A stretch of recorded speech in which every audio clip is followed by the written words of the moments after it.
২৮টি প্রয়োজনীয় পণ্য ও খাদ্যশস্যের ওপর উৎসে কর বর্তমানে অর্ধেকে নামাতে পারে সরকার।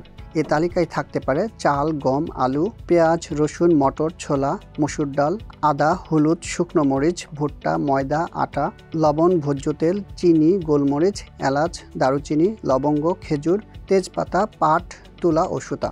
এই সব ধরনের পণ্যের উপর কমবে উৎসে কর।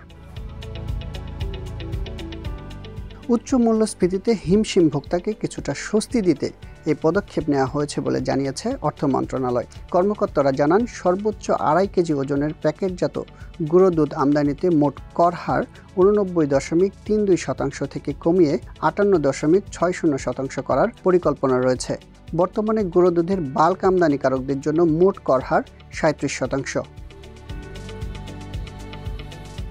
এনবিআর সূত্র জানায়, প্রস্তাবিত কর হারের এই পরিবর্তন সম্পর্কে অবগত করতে এনবিআর এর রাজস্ব নীতি বিষয়ক কর্মকর্তারা প্রধানমন্ত্রীর সাথে সাক্ষাৎ করেছেন। খাদ্য মূল্যস্ফীতি বেশি হয় খাদ্য ও খাদ্য সংশ্লিষ্ট পণ্যের উপর কোনো শুল্ক বা কর না বাড়াতে এনবিআর কর্মকর্তাদের নির্দেশ দিয়েছেন প্রধানমন্ত্রী।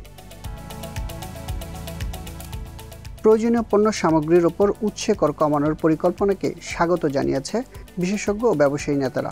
বলেন, বাজারে এর যথাযথ প্রতিফলন নিশ্চিতে সরকারকে কঠোর হতে হবে।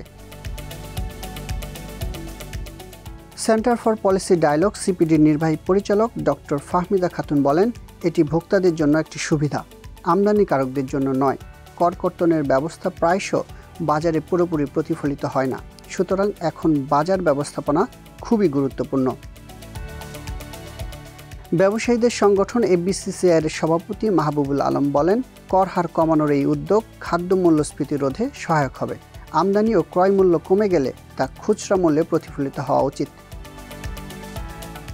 Dhaka chamber of commerce and ইন্ডাস্ট্রিজের সাবেক সভাপতি আবুল কাশেম খান বলেন, সরকার যদি কোনো কর ১% হারে কমায় তাহলে স্থানীয় ব্যবসা ও ব্যবসায়ীদের জন্য খুবই সহায়ক হবে। সরকারের উচিত প্রকৃত পরিমাণের বেশি কেটে নেওয়া করের জন্য রিফান্ড নীতি প্রবর্তন করা। অতিরিক্ত অর্থ ফেরত দিতে না পারলে পরের অর্থ বছরে তা সমন্বয় করতে হবে।